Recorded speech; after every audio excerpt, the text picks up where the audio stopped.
Ahora, en el alargue de fin de semana, La Charla.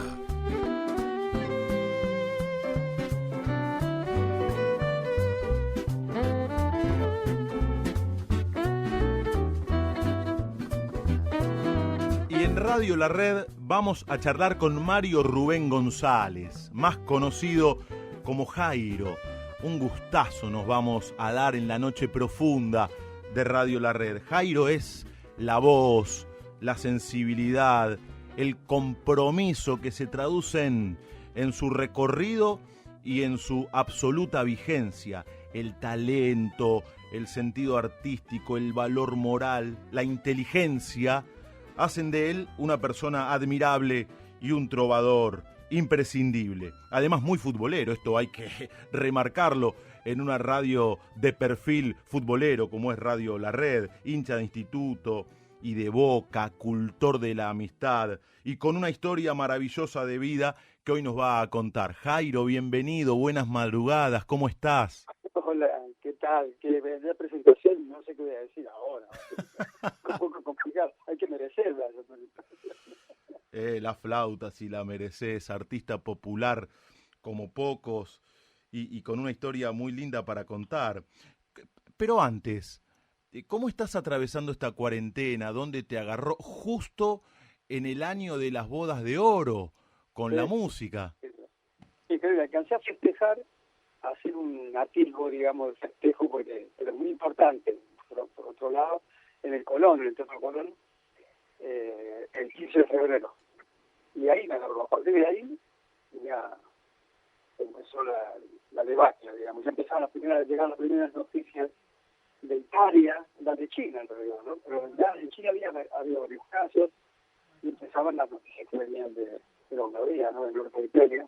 Y a partir de ahí ya entonces hizo una actuación más, y bueno, para cantar más, y o sea, en mi casa incluido, como la mayor parte de la gente, sobre todo la gente que llaman de riesgo, ¿no? Entre comillas, que es el mayor. Yo estoy dentro de ese registro. Estamos charlando con Jairo en el alargue de fin de semana en Radio La Red. Nos vamos a retrotraer imaginariamente a Cruz del Eje, donde en definitiva comenzó esta historia, para saber sobre aquellas primeras elecciones, cuando uno las va tomando sin darse cuenta por ahí que esas elecciones lo van llevando por un determinado camino. En tu caso, hasta ocupar el lugar que ocupas hoy. ¿Te parece, Jairo? ¿Escuchamos? Dale. Escucha.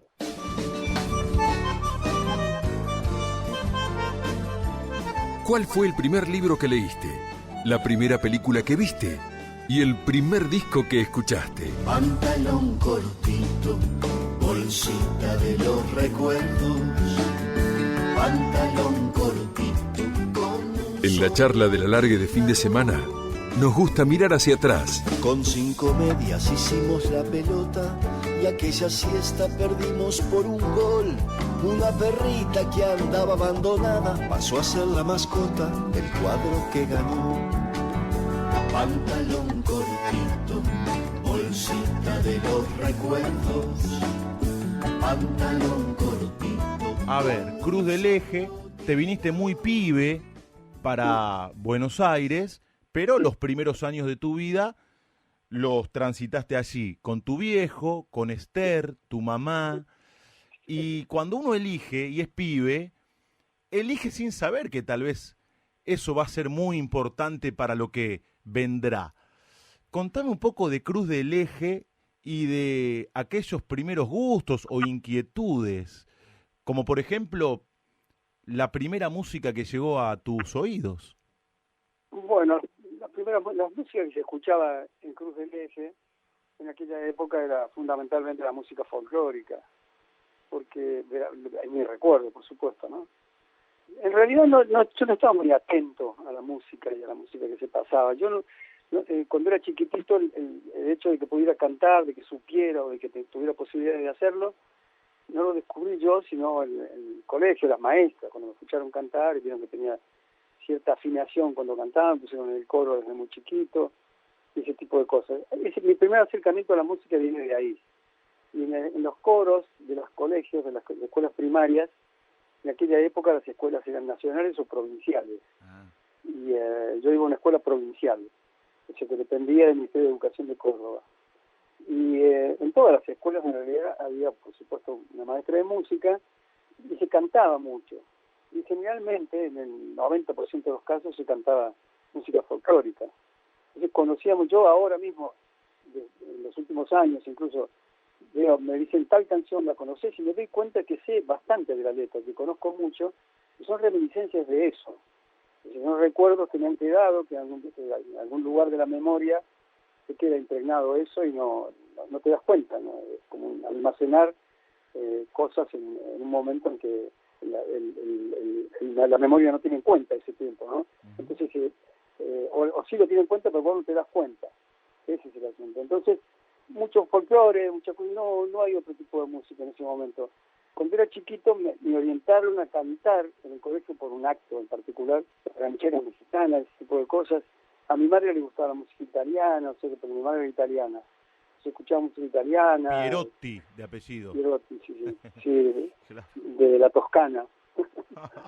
De la Toscana, de un pueblo que se llama Bagni di Luca, que es un pueblo que tiene aguas termales, cerca de Luca, y es un lugar precioso, muy bonito. Y hay muchos Pierotti ahí. Mirá. La verdad es que nunca me detuve a pensar si tenía parientes ahí o nada, nunca los busqué tampoco. Pero he visto, por curiosidad, ¿viste? Ahora que tengo la posibilidad de hacerlo, y he visto muchos Pierotti en distintas actividades, ¿no? Entonces escuchábamos mucha música italiana y mi padre tocaba la guitarra, en realidad tocaba, era elemental lo que tocaba, pero le servía para acompañarse y para acompañar con sus hermanos a cantar valses, criollos, tangos, rancheras, ¿viste? Esas cosas bien del campo. Sí, sí. Mi viejo era riojano. ¿Ah? Nació en la provincia de La Rioja, en una ciudad, un pueblo que llaman el oasis de los llanos, que se llama Olta. Y ahí es donde nació en realidad, pero toda su vida transcurrió en Córdoba, en Cruz del Eje, ¿no? Más concretamente. Y bueno, la música me vino por ese lado, es decir, empecé cantando y por supuesto escuchando sobre todo muchísima música folclórica. Y los comentarios iban por ese lado también, a mi hermano le gustaba mucho, a mi hermano mayor, y los que me dieron el empujón definitivo, digamos, a lo mejor sin darse cuenta, a lo mejor por instinto, quién sabe, ¿no? Pero, viste, cuando uno habla del destino y todo eso, a lo mejor una suerte de borrador de mi destino me lo mostraron mis padres cuando me compraron una guitarra. Ah, mirá. ¿Y Pues, cuántos años tenías ahí? Yo tenía 9 años. Ah, mirá.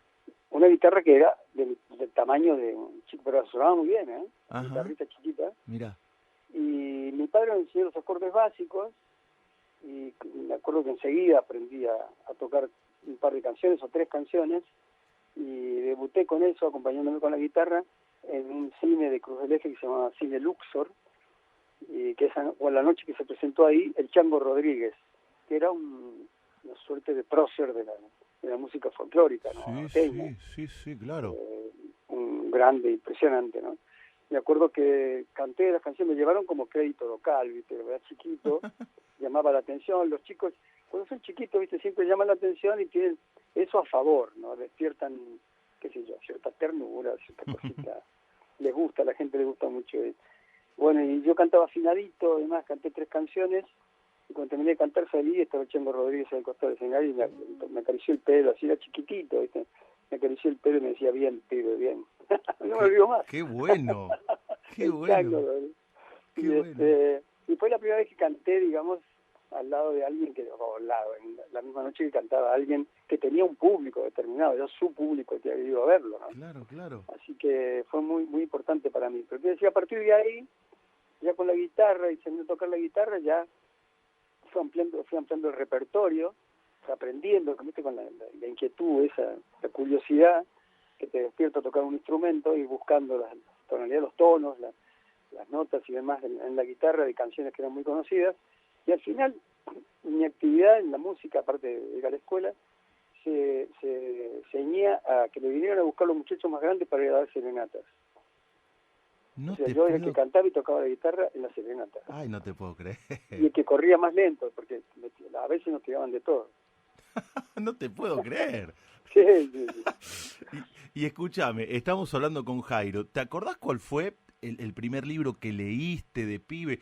O, en todo caso, aquel primero que te marcó. Sé que sos un ávido lector, que fue fundamental la lectura a lo largo de tu vida para tu formación. Pero de pibe, ¿cómo arrancó esa inquietud por la literatura? ¿Te acordás? Bueno, el primero fue en la escuela, por supuesto. El primer libro que tuve mío, es decir, un libro que me regalaron, fue el libro Corazón de Danichi. Ah. Me lo regalaron en la escuela, me lo regaló el Rotary Club de Cruz del Eje, porque yo hice toda la escuela primaria sin faltar ni un día. Y entonces cuando terminó el ciclo de la escuela primaria, me dieron una medalla de plata del gobierno de Córdoba, del Ministerio de Educación, que yo la conservo, por supuesto. Mira. Y otras cosas, qué sé yo, premios, cositas que me dieron. Dije, mi primer discurso. En realidad le di una carta, que, bueno, está escrita con cierta torpeza, pero bueno, con la ingenuidad que puede tener un chiquito de 12 años. Claro, claro. Y bueno, me regalaron un ejemplar del libro Corazón de Edmundo Amici, que lo tengo ahí también, dedicado por todos los maestros. Qué bonito eso como recuerdo, ¿no? ¿Qué te parece? Para mí tiene un valor extraordinario. Yo tengo libros que están dedicados, que tienen algo escrito por los autores, y este está entre, qué sé yo, por ejemplo, está el libro Corazón, firmado no por los autores, pero los maestros, que es eran los que significaban mucho para mí en ese momento, y está al lado está Rayuela por Cortázar o las obras completas de Borges por Borges. Qué bárbaro. Para mí tiene una importancia muy grande. Claro, bueno, en un ratito vamos a hablar de eso porque grabaste un disco maravilloso con poemas de Borges, a partir de ahí fuiste a su casa. Jairo canta a Borges, se llama ese álbum extraordinario. Y cómo lo conociste a Cortázar, casi una historia de película. En un ratito, contame, si te acordás, la primera película que viste en Cruz del Eje, o la primera que recuerdes, que te haya gustado, que te haya sorprendido. Sí, la primera película así que me haya impactado fue una película del oeste, un western. No me acuerdo exactamente cómo se llamaba. Pero yo iba al cine porque había dos cines, el Premier y el Luxor. Y los dos habían llegado a un acuerdo para tener una programación más o menos parecida, los lunes tal cosa, los martes otra, en fin, coincidían en cuanto al estilo, ¿no? De películas. Y los domingos había una matiné que se llenaba de chicos, de pibes en cine para ver dos películas, que generalmente eran de aventuras, qué sé yo, western, cosas así, de piratas, ¿no? Y una de episodios, que la pasaban en el medio, ¿no? El episodio era que continuaba, ¿no? Al domingo siguiente seguías viendo el episodio que seguía, como una serie, ¿no? Y así, qué sé yo, en la serie he visto, no sé, Fu Manchu, Flash Gordon, ese tipo de cosas. Mirá, qué bueno. Y bueno, y por supuesto, las películas que más me impactaban eran los western, en aquella época, cuando era niño, chiquito, ¿no? Y yo estaba convencido de que los cines de Cruz del Eje eran los cines más grandes del mundo, los más lindos, que no había nada igual. Y un día fuimos de vacaciones a Mendoza, San Martín, porque ahí vivía una hermana de mi madre, y me llevaron a un cine, al Cine Mario, una cosa así, en San Martín de Mendoza. Y ahí empecé a dudar, viste, de la supremacía de los cines de Cruz. Y vi un cine precioso y vi una película bélica. Yo nunca había visto una película bélica, una película de guerra y todo eso, que me impactó mucho, pero por otro lado, ¿no? Es decir, fue un impacto para mí en el sentido de que es la primera vez que vi un estilo tan violento, además, ¿no? Y era chiquito también, me acuerdo que estábamos de vacaciones y había ido con un brazo en cabestrillo porque me había roto el codo izquierdo en una pelea con otro chico. Mira, no te imaginaba peleador de pibe. Sí, cuando era chico era muy camarero. Mira, mirá vos. Sí. Era muy travieso. Y tenía además en la escuela, tenía la ventaja de que era el chiquito que canta, ¿viste? Claro. Que, viste, era el chiquito que tenía las maestras a mano para la fiesta. Despertaba bronca, envidia. Claro. Entonces había bronca por todos lados. Un día vino una maestra la primera maestra jardinera que tuvo en la escuela primaria, que era una mujer encantadora, en alemán se llama Ahrensburg, y era encantadora, no sé, que deslumbraba a las madres, que generalmente eran madres jóvenes, porque jugaba con los chiquitos, como si ellos fueran chiquitos más, y esa una forma de enseñanza, de docencia, que no existía, pues, creo que se había visto ahí, ¿no? Entonces ella armó como una especie, porque tenía un berretín ella de joven, eso me lo contó muchos años después, sobre el ballet, sobre el baile, ¿no? Entonces le enseñaba ballet a unas chiquitas del colegio y chicas que traía ella, además. No había ningún varón, ¿viste? Y un día yo me asomé para mirar y, por supuesto, me dijo, ¿querés bailar con las chicas? Y me engancharon. Entonces fui, ¿y cuál es el problema? Que nosotros jugamos al fútbol todos los días en el barrio, los chicos, ¿no? Entonces los chicos me esperaban a la salida de eso para ir a jugar el partido, todos los días, ¿no? Y entonces, un día, de los comentarios, uno de los pibes dijo un comentario, saltó, ¿viste? Dice, che, cantar, no me lo dijo a mí, lo dijo como al pasar, dice, cantó de cantar para bárbaro, pero el baile no es una cosa de nena, ¿viste? Chao. Ahí al lado de un canal, bajo un puente, las piñas, terminábamos mal. Tengo mucho recuerdo de eso. Qué lindo. Recuerdo de la niñez muy fijado. Dicen que los recuerdos de la niñez se borran, es decir, que se olvidan, son más fáciles para el olvido. Sin embargo, yo sí que lo tengo muy presente. Y la reflexión es cuál sea. A lo mejor cosas magníficas, seguramente, caminar por el transcurso del tiempo, vas idealizando situaciones, personas, qué sé yo, lugares. Pero yo creo que en mi cabeza, por lo menos, es tal cual fue. Mirá, está hablando Jairo con nosotros. Admiro tu valentía, esa decisión de ir por tus sueños desde muy pibito. Por eso quiero saber si hubo un momento o fueron varios los que te fueron llevando a la determinación de seguir el camino que seguiste. Escuchá lo que viene, Jairo, escuchá. Contame una historia distinta de todas, un lindo balurdo que invite a soñar. Contame una historia con gusto a otra cosa y en la piel del alma poneme un disfraz. En la charla del alargue de fin de semana, contame parte de tu historia.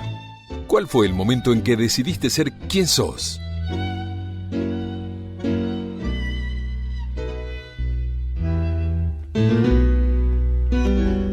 Algo contaste, pero ¿hubo un momento fundamental en el cual vos dijeras, Jairo, y yo quiero cantar, quiero ser músico, quiero componer? ¿Fueron varias situaciones o tal vez se dio de manera natural? No, bueno, siempre se da de manera natural. Lo Mirá. que pasa es que es muy vocacional esto de la música, como supongo que en cualquier manifestación artística, es decir, la pintura, la actuación, muchos actores empiezan en el colegio desde muy chiquitos, en fin, tienen esas condiciones histriónicas. Y para cantar pasa un poco eso. Y me sigue pasando esto, de que me da igual cantar cualquier cosa. Eso no quiere decir que todo lo pueda cantar bien, pero quiere decir que no me da miedo cantar lo que sea.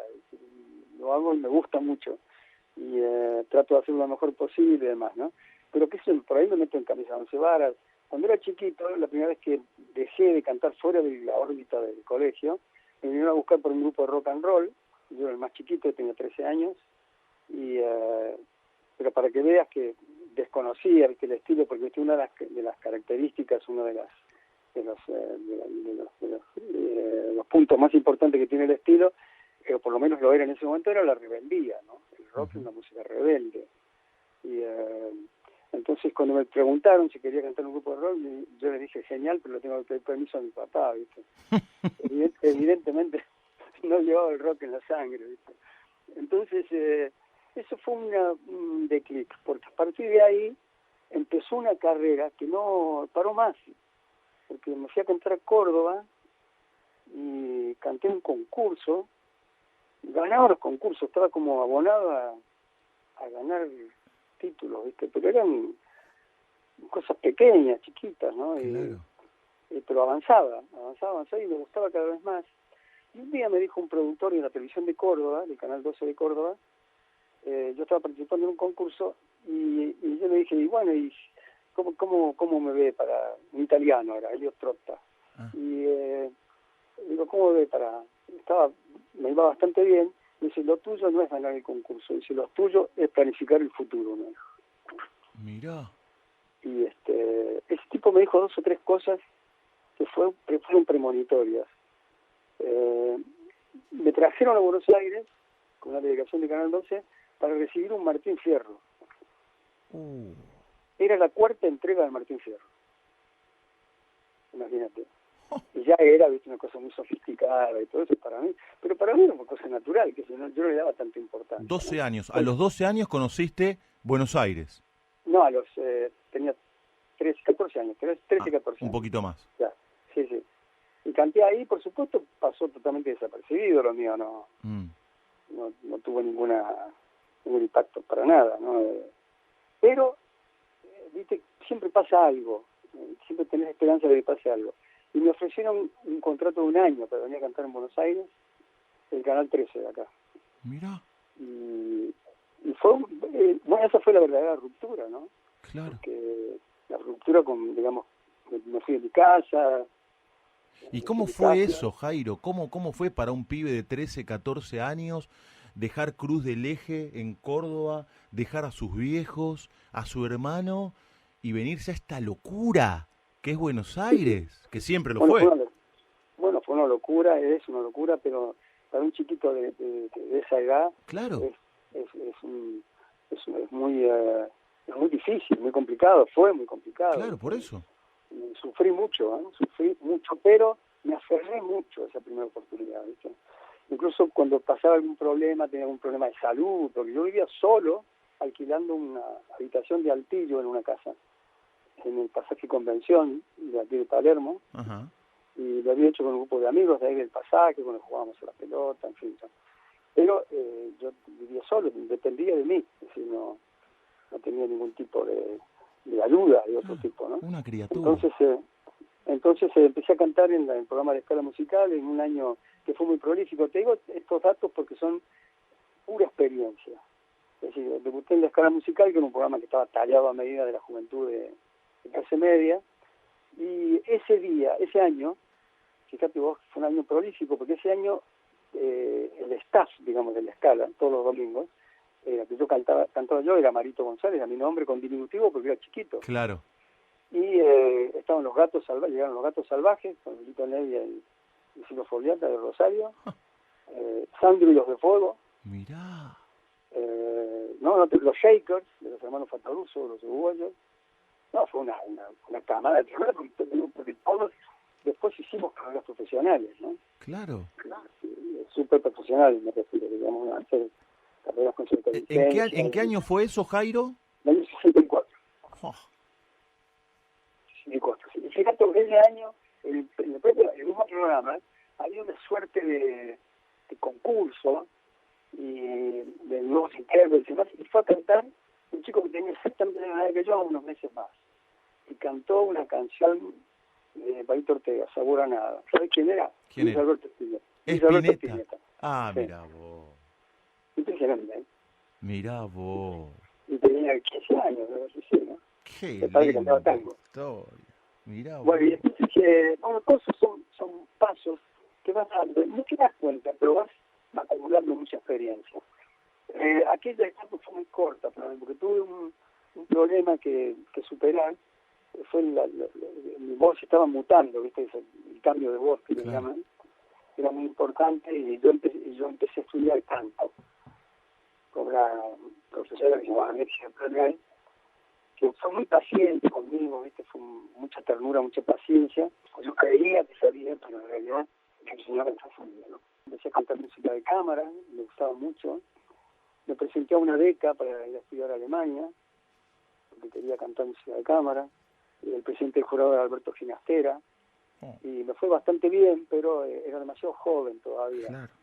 Y me dijeron, incluso dejó un consejo Ginastera, que me presentara al año siguiente, porque seguramente iba a ser muy joven también, pero seguramente con el mismo repertorio incluso iba a ganar la beca para ir a estudiar a Alemania. Así que, pero bueno, no tuve paciencia Y entonces dije, no puede ser, Entonces dejé de cantar por un tiempo y empecé a trabajar como ilustrador. Yo soy ilustrador, pintor también, dibujante, qué sé yo. Y entonces empecé a trabajar como ilustrador y me iba muy bien. Me iba muy bien. Y me surgió una oportunidad cuando tenía 19 años, casi 20 años, para cantar, para ir a España, en realidad. Luis Aguilé, que vivía en España, una estrella en España, vino a Argentina y un amigo mío, que componía las canciones yo, le llevamos una serie de canciones para él, ¿viste? Para que las cantara, a ver si las quería cantar él. Y yo vivía del dibujo, te digo, no vivía de la música. Mirá, qué curioso. Y entonces fueron un año y medio, 2 años que estuve prácticamente sin cantar. Entonces le llevamos las canciones y él dijo, no, las canciones no son para mi estilo, no sé. Y además él componía sus canciones, qué sé yo. Pero me dijo que le gustaba mucho cómo cantaba y que nadie iba a cantar esas canciones como las cantaba yo seguramente. Así que bueno, le agradecí el elogio, pero lo que vino después me sorprendió mucho. Me dijo, yo te propongo grabar un disco.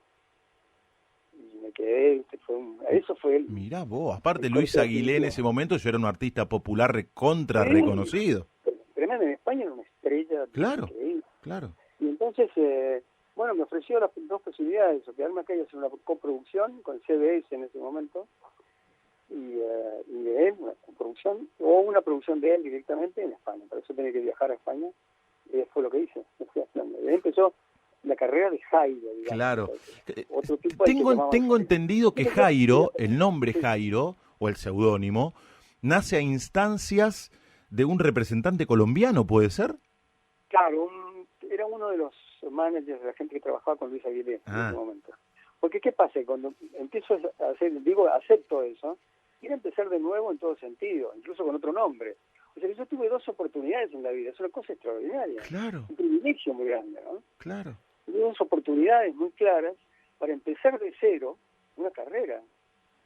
Está bien, la primera se la comió el hecho de que no prosperó, entre otras cosas, porque supongo porque no tenía suficiente criterio para manejar algo así, o simplemente porque, qué sé yo, mis condiciones llegaban hasta ahí nada más y estaban en progresión, no lo sé. Pero la segunda ya era más concreta porque ya era una persona, un adulto, digamos, ¿no? Y ahí empezó la carrera en España. 9 años en España y la rompiste toda. Sí, fue bárbaro porque vos sabés que yo era un ignorante en esa época muy grande. Fui a España, no conocía nada de España, conocía muy poco, conocía las referencias generales que tiene todo el mundo, pero no conocía mucho más. Y me fui de una manera como un inconsciente, ¿viste? Fue una cosa muy fuerte. Y llegué a Madrid y me impresionó mucho porque Madrid es como una ciudad al lado de Buenos Aires, una ciudad chica Madrid. Claro. Y en esa época, en los años 70, todavía no tenía la cosa ese aire de ciudad impresionante que tiene ahora, ¿no?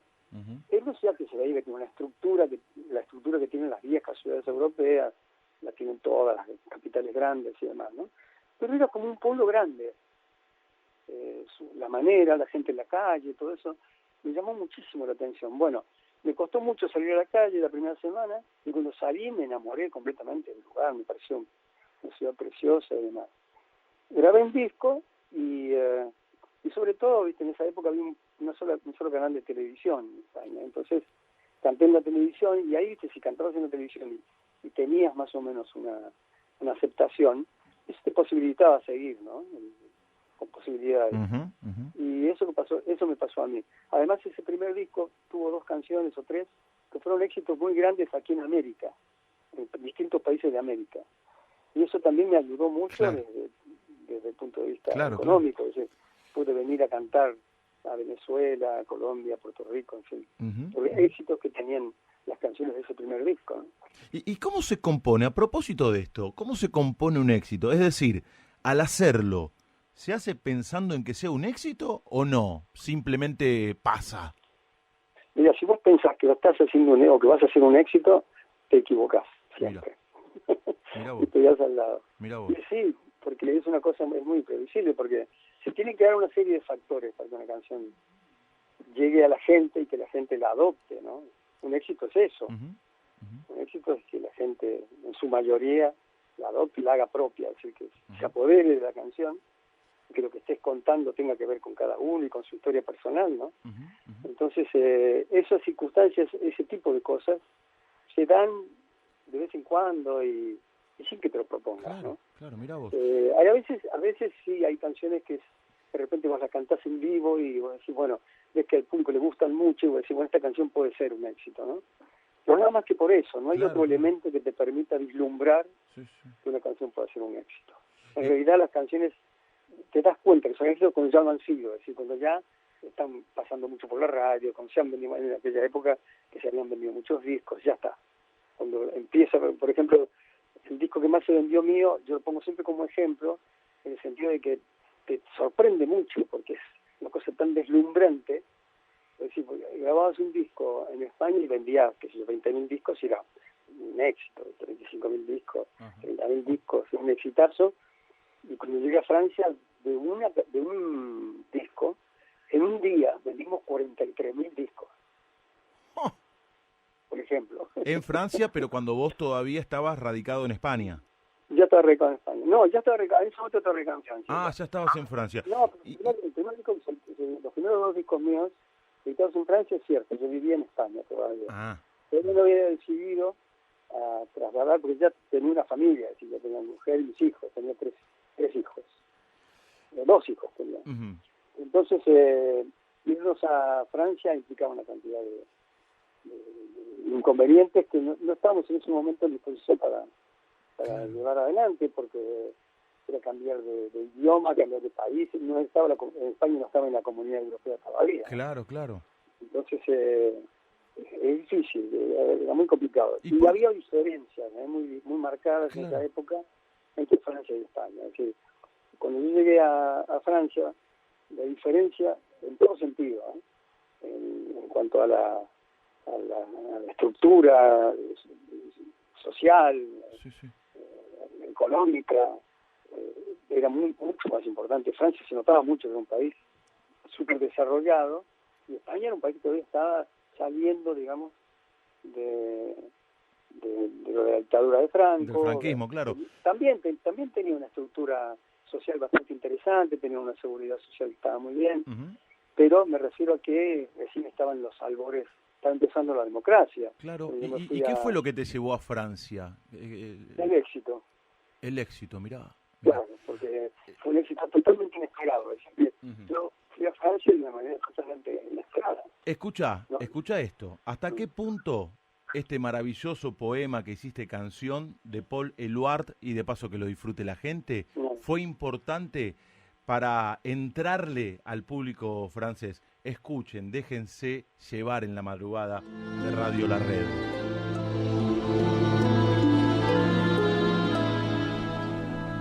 Sur mes cahiers d'écolier, sur mon pupitre les arbres, sur le sable, sur la neige, j'écris ton nom sur toutes les pages lues, sur toutes les pages blanches, pierre sans papier ou cendre, j'écris ton nom sur les images. A mí un escalofrío me recorre el cuerpo, te juro. Yo sé porque escuché varias notas tuyas estos últimos días y leí que por ahí no te gusta mucho escucharte, pero sé que a la gente sí, entonces digo, bueno, vamos a armonizar un poco, a compatibilizar y poner aunque sea un poquito de estas maravillosas creaciones. Digo, ¿cuánto pesó este poema de Paul Éluard, Liberté, al que hiciste canción, para empezar a entrarle al público de Francia, Jairo? Fue muy importante. Era la única canción que yo tenía cuando fui a Francia a cantar, que tenía en francés. Le había puesto música a instancia de una amiga mía, una gran pintora, Liliane Les, francés, que vivía en Madrid, era nuestra vecina, además, que era de Niza. Y ella me trajo un día un disco de Gérard Philippe, que es el actor de Gérard Philippe, donde recitaba el poema. Entonces me dice, me gustaría mucho tener una música sobre el poema, porque ella quería cantarla a ella entre amigos, en reuniones con amigos. y le puse la música. Entonces, cuando yo fui a cantar a Francia, me preguntaron si, como fue a grabar el primer disco, quiero decir, me preguntaron si tenía alguna canción francesa, y me dije, sí, bueno, tengo esta. Y ellos, claro, primero, lo primero que me llamó la atención es que fuera un poema de Paul Eluard. Y segundo, que fuera ese poema. Es un poema muy emblemático para ellos. Un poema fue muy importante en la Segunda Guerra Mundial. Es un poema que sirvió mucho a la resistencia, era como una especie de himno de la resistencia muy fuerte, muy importante para ellos, ¿no? Y incluso cuando escucharon les gustó mucho, y hablaban con el editor y con la hija de Paul Eluard, era la hija de Paul Eluard y de Gala, que fue la mujer de Salvador Dalí. Oh, claro. Y entonces yo me reuní con ellos, el productor discográfico, y el editor se negaba, no querían que le pusieran música. Porque es un poema muy importante, muy emblemático. Entonces, no, cualquier cosa, no, está bien así, no hace falta poner música ni nada, ¿no? Entonces, dije, bueno, está bien, ya estaba resignado a no faltarme, listo, van a poner letras en francés a otras canciones que yo tenía, y ya está, iba a editar el primer disco con esas canciones, ¿no? Y entonces resulta que yo vi que el editor tenía en su escritorio un libro, una edición de la Pléiade de Gallimard de las obras completas de Borges. Entonces, me fui con eso en la cabeza.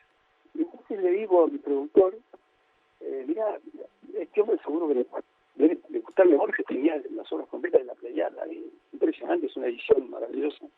Entonces, es que eso, el tipo le mandó un disco, un ejemplar, me regalo porque le gustaba Borges, y se lo mandó. Y el tipo, a continuación, 4 o 5 días después, llamó y dijo que quería hablar con nosotros. Entonces fuimos a verlo, y el tipo dijo, bueno, hemos decidido darle la autorización para que pongan la música, porque si usted ha cantado Borges, puede cantar el bajo. Qué bárbaro. Impresionante. O sea que Borges, en este caso, es como una llave, abrió una puerta muy importante para mí. Qué bárbaro. El problema vi en la televisión y fue un impacto muy grande. La cantaba, no era una canción tampoco para cantarlo en los shows así muy musicales, sino programas muy especiales. Yo canté en un programa muy bueno que se llamaba Apóstrofes, de Leonard Pivot, que ese día rendió un homenaje a Alejo Carpentier, el autor cubano, ¿no? Y canté la canción, y Carpentier dijo una cosa muy interesante, dijo, muy importante para la canción en ese momento, dijo, era en la época de la dictadura en Argentina, ¿no? Francia, vosotros, fue uno de los países donde con mayor vehemencia se denunciaban las dictaduras en América Latina. Entonces, Carpentier dice, un joven argentino cantando a la libertad, dice, aquí nací, se cayó en mil pesos. El arreglo musical lo hizo Jean-Claude Petit, que es uno de los más grandes músicos que tiene Francia, autor de muchísimas músicas de películas, un musicazo tremendo, y que él fue a vernos fue a ver un espectáculo en el Olimpia, y le gustó tanto la canción, yo la canté en el Olimpia esa vez, pero no la había grabado todavía, y él me llamó al día siguiente para invitarme a cenar, quería hablar conmigo, y me dijo, yo quiero hacer el arreglo de esa canción. Y fue tremendo, porque de repente, en un primer disco, había despertado el interés de programas de televisión que eran muy interesantes, y el interés de un músico que era de los más importantes en ese momento en Francia, lo sigue siendo, por supuesto. Y entonces, ¿qué pasó? Que todo eso se fue reuniendo y provocó para mí yo no he vivido una cosa similar en mi carrera, ¿no? Fue como llegar, y como decían los españoles, fue como llegar y besar el santo, ¿no? Claro, qué bárbaro. Esta es una charla de amigos con Jairo, vamos y venimos en el tiempo. Yo tengo la teoría de que integraste la mejor mesa de los almuerzos de Mirta Legrand de todos los tiempos. Pero escúchame, no tengo dudas. Junto a Piazzolla y a Maradona, que me disculpe el resto, porque no me acuerdo quiénes eran los otros que estaban invitados, pero con ustedes sobraba para que esa mesa fuese la mejor de todos los tiempos, de los almuerzos de Mirta Legrand. Y tengo entendido que ese día lo conociste a Astor. Sí, exactamente, sí, sí. Bueno, Contame de esa mesa, por Dios. Graciela Alfano estaba Graciela Alfano, que era Mis 7 días. Ah, mirá. Estaba, ¿te acordás que había Sí. la revista 7 días? Elegía una Miss todos los años. Sí, sí. Después estaba Telma Viral, que había tenido un éxito muy grande con Doña Rosita Soltera. Mm. Y estaba Claudio Lebriño, un actor que Sí. se mató en un Muy accidente. joven, sí. Y bueno, y después Piazzolla y Maradona, que curiosamente Maradona ese día, él debía tener 17 años, 18 años. Fue porque lo habían invitado, porque fue la revelación del campeonato en Argentina. Ah, claro, él jugaba en Argentinos Con todavía. Argentinos Juniors. Claro. Con Argentinos Juniors. Claro. Y, pero ya tenía esa cosa, ¿no? Ya había alrededor, en torno a él, había una cosa, algo de extraordinario estaba pasando ahí, ¿no? Sí. Y justo coincidió que estuviera Astor Piazzolla, los dos vinimos de París para ese programa. No te puedo creer. Sí, nos trajeron para ese programa, que era el primer programa que hacía Mirta en un cambio de canal que hizo. Y hicieron un esfuerzo, trajeron gente, bueno, a Astor lo trajeron de París, a mí también. Pero nosotros no nos conocíamos, fíjate vos. Mirá. Y vos sabés que fue un trompito eso, porque a mí me cuesta mucho hablar de logros personales, ¿viste? Y hacerlo, además, en una situación como esa, comiendo, era una cosa muy rara, para mí, muy extraña. Entonces me preguntó el Mirta, hablaba, porque el marido, claro, francés, ¿viste? Estaba enteradísimo, todo lo que pasaba conmigo. Tiner. Pero había que contarlo, ¿viste? Había que decirlo. Claro. Y entonces, como a mí me costaba mucho, ¿quién lo contó? Piazzolla. Claro, no sé qué aval, qué respaldo inesperado y extraordinario. Era Piazzolla hablando de logros suyos, ¿viste? Y decir, no, este tío hace esto, y él hace tal cosa, no sé qué, no sé cuándo, ¿verdad? Impresionante. Qué bueno. Y el tiempo, lo que es la vida a veces, ¿no? Y el destino, porque el tiempo los vuelve a cruzar. A Piazzolla... Sí, no, amigos, no, ya sé, pero voy a algo puntual. A Piazzolla, a Diego y a vos. Cuando claro, Diego va a Boca, sí. que Boca juega un amistoso en Francia contra el Paris Saint-Germain, a vos te invitan para dar el puntapié inicial y apareciste con Astor en la cancha, Astor que no era muy futbolero. No, exactamente. Astor estaba fascinado por el fenómeno Maradona. Pero contame cómo fue ese puntapié inicial. Mira, Maradona fue el primer partido que jugó Maradona en un equipo de club en Europa. Había jugado un par de partidos con la selección argentina, con Holanda y con Italia, me parece. Uno de los partidos lo vi yo en el Estadio Olímpico de Roma. Mira. Y bueno, fue con Boca a jugar en el año 81, un partido donde le hacían un homenaje a un jugador que se retiraba. Ajá. A un jugador del equipo de Francia, no sé qué equipo era, de París. No sé si el Racing de París o el Paris Saint-Germain. Uno de los dos. Hizo un equipo entre los dos y jugaron contra Boca. Entonces, como yo vivía a 3 cuadras donde se entrenaba el Paris Saint-Germain. Entonces, ahí conocí a Calito Bianchi, lo conocí, nos vimos mucho ahí en el campo de Dortmund, donde se entrenaban y demás. Pero lo que quiero decir es que ellos sabían que yo era hincha de Boca porque RTL, la radio más importante de Francia, RTL, una radio de televisión de Luxemburgo, era la radio más importante de Francia. Pero RTL era el sponsor de Paris Saint-Germain, era el sponsor de las últimas 2 giras. Ajá. Entonces, ahí supieron que yo era hincha de Boca, porque yo hablaba con ellos mucho de fútbol y demás, ¿no? Con la gente de Paris Saint-Germain, que se entrenaban ahí. Entonces me llamaron para ver el puntapié inicial del partido. Y como yo sabía que a Astor le gustaba lo del fenómeno Maradona, le llamé y le dije, Astor, ¿qué haces al Parque de los Príncipes? Digo, estoy en el Parque de los Príncipes, voy a dar el puntapié inicial del partido, va a jugar Maradona, y que se me dice, bueno, vamos.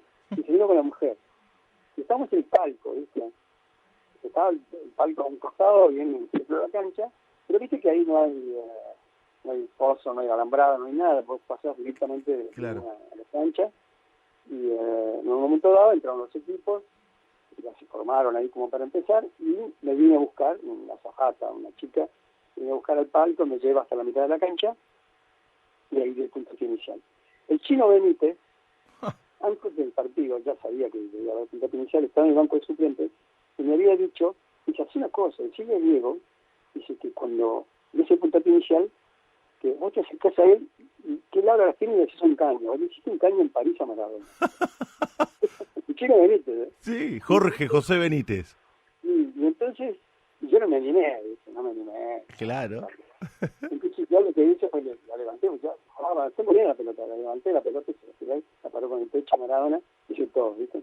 Y del banco, cuando iba saliendo, el chico Benítez me dice, como arrugaste, ¿viste? Bueno, entonces volví al palco y ahí vimos el partido con Astor, y es impresionante las reacciones de la gente viendo jugar a Maradona. Claro. Era impresionante, porque Sí. era deslumbrante como jugador, ¿no? Sí, Y entonces las reacciones de Astor, mirá. que Astor, como dijiste, no era futbolero, y tenía reacciones, y que cada uno reacciona y manifiesta de acuerdo a su cultura, al ámbito donde se mueve y demás, ¿no? Y en el caso de Astor, yo veía, no sé si lo veía como un bailarín, pero en un momento dado, Maradona no juega, paró la pelota en el pecho, en el costado donde estábamos nosotros, y sí cayó la pelota, le pegó en el aire, y la mandó 40 metros para el otro lado, un pase de gol impresionante, metió tremendo, y fue una ovación en el estadio, y Astor se levantó, estaba justo detrás mío, y se levantó, y le gritaba, sos Nijinsky, pibe, sos Nijinsky, El bailarín. claro, sos Nijinsky, pibe, sos Nijinsky. Qué bueno y qué espontáneo. Sí, no, le salió Qué del alma. buena historia, qué buena historia. Qué lindo. Con Astor y con Maradona tengo otra historia tengo con Astor. El día del partido de Argentina-Inglaterra, del Mundial 86, yo estaba celebrando mi cumpleaños. Mirá. Entonces, ¿qué hicimos? Pusimos como parte del cumpleaños, del festejo, que quisiera poder ver el partido, ¿no? En mi casa, Esto en París. en París. Uh-huh. Se quedaron pero seguimos el partido con Inglaterra en mi casa. Ajá. Y tenés que ver a Piazzolla, las dificultades que tuvo, pero que subió arriba de un sillón gritando el segundo gol, es impresionante. Mirá vos. Vos sabés que una vez Pepe Treyes dijo a Horacio Ferrer, le dicta a Dios, y entre tantas cosas que conseguiste y que generaste en el público y entre los otros artistas, generaste la inspiración de Ferrer para que componga esta milonga del trovador, por supuesto, reflejada en voz, cantada por vos y compuesta por Ferrer y Piazzolla. Soy de una tierra hermosa de América del Sur, en mezcla gaucha de indio con español, de piel y voz morochas bien mi guitarra, que al mundo van las coplas y me fui yo. Con un rumor de nido volaban. Qué increíble, ¿no? Qué letra y te pinta de cuerpo entero, y acá confluyen el talento de Piazzolla para la música, el de Ferrer para la letra y el tuyo para interpretarlo de la manera en la cual vos solamente lo podés hacer. Mirá, pasa que es el mayor honor que me han hecho en mi vida de artista. Porque, el mayor honor. Claro, porque hicieron una canción que habla de mí, es una cosa impresionante. Y, o sea, el trovador en cuestión soy yo, estoy hablando permanentemente de mí, estoy cantando como si yo lo hubiera escrito la canción, la letra, ¿no? Y para escribirla, Horacio, hemos sido amigos de amigos con Horacio también, y Horacio me preguntaba cosas, ¿viste? Me decía, y cuando eso que hablábamos antes, cuando decía que no me lees, yo le conté, te voy a poner un ejemplo, y me dije, el día que me fui de Cruz del Eje, me fueron a despedir mi madre y mis hermanos al tren. Uh-huh. No sé si se llamaba la fecha norte, no sé si se llamaba. Uh-huh. Y entonces, no había nadie en la estación, ¿viste? Era en la madrugada, el tren paraba ahí, y mi viejo y yo subimos a ese tren, nada más. Entonces mi mamá y los chiquitos nos saludaban, el andén brumoso, y que a esa hora de la madrugada. Y yo se lo conté a Ferrer así, que nos está viendo desde el andén, ¿no? Entonces él, mirá cómo tradujo, eso como transcribió en poesía, pero yo le había contado, ¿no? Y escribió esa frase que dice, con un rumor de hilo volaban tras de mí aquellos pañuelitos en la estación, ¿no? Lo que es el talento, bueno, escribía como decía Trelles, escuchando el dictado de Dios, ¿no? Che, y a propósito de Piazzolla, el que habla es Jairo en el alargue de fin de semana en Radio La Red. Sé que hay una historia muy linda y muy conmovedora, por otra parte, con Piazzolla ya muy enfermo y vos, de protagonistas, cuando te pusiste a cantar al lado de él en la cama del sanatorio, donde estaba internado y muy enfermo ya. ¿Te acordás? Sí. La Milonga del Trovador le canté justo. Mirá. Yo estaba grabando un disco en los Alpes. Hay un estudio de grabación muy bueno que se llama CDE. Y el productor, era el productor de todos mis discos, y él iba todos los veranos a grabar ahí. Entonces estábamos grabando un disco entero, y me llama mi mujer y me dice que a Astor le había dado una ACV, una especie de infarto general, que es una cosa tremenda. Entonces paramos la grabación y me fui a Viña, que es un pueblo que estaba más cerca, una ciudad que está cerca. Me tomé un avión y me fui a París, y la pasamos a buscar a Laura, a la mujer de Astor, y nos fuimos al hospital, y estaban los Pons, Jacqueline y José Pons. José Pons, que era un argentino de San Rafael, Mendoza, que se fue a vivir a Francia, a París, más precisamente al barrio latino, y que recibía a todos los artistas argentinos a punto tal de que su casa se convirtió casi en una segunda embajada. Digo, para aquellos que no lo sepan, un hombre tan importante para tantos y tantos argentinos, artistas que andaban por París en aquellos momentos. Sí, a todo el mundo ha pasado por ahí, es gente maravillosa, siguen siendo grandes amigos, pero bueno, José falleció, pero de que sigue siendo una gran amiga, y siempre que viene acá a casa, viene a Argentina, viene a casa, y estamos grandes amigos. Bueno, estábamos ahí, Astor estaba muy mal, o sea, no tenía vuelta atrás, los médicos se quitaron, no había posibilidad. Laura quería traerlo a Argentina, y entonces estaba en coma. Efectivamente lo trasladaba a Laura acá, y acá salió del coma. Nunca llegó a recuperarse, por supuesto. Todo tenía el cuerpo paralizado, tenía una gran cantidad de secuelas.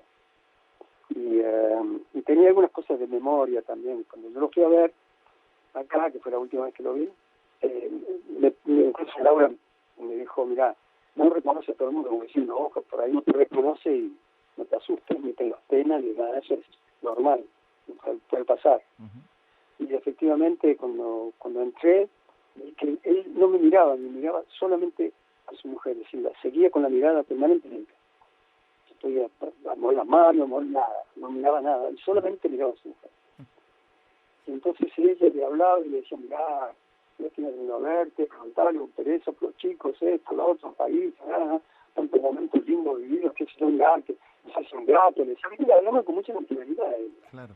Y me senté, y de repente él giró la cabeza y me miró. Y abrió grande los ojos y acabó, que eso es como una exclamación, ¿no? Y me agarró la mano, agarró una mano mía, con la mano que todavía tenía bien, agarró su mano, me agarró la mía, y con mi mano se acarició de verdad. Mira. Y Laura era el que tenía, es un momento muy emotivo, y le dice a Laura, y la reacción de él, ¿cuál fue? ¿Por qué la relacionó? Empezó a hacer un ritmo de yoga, en una tabletita que tenía una especie de cigarrita que tenía, ¿te acuerdas esa cigarrita que escribía borrado, que no se escribía? Entonces me pidió a Laura que me trajera el señaló, Laura se la dio, y empezó a golpear con la mano, decía. Mirá. Ese ritmo, ¿no? Sí, sí. Entonces me dice Laura, me miraba fijo y me hacía ese ritmo.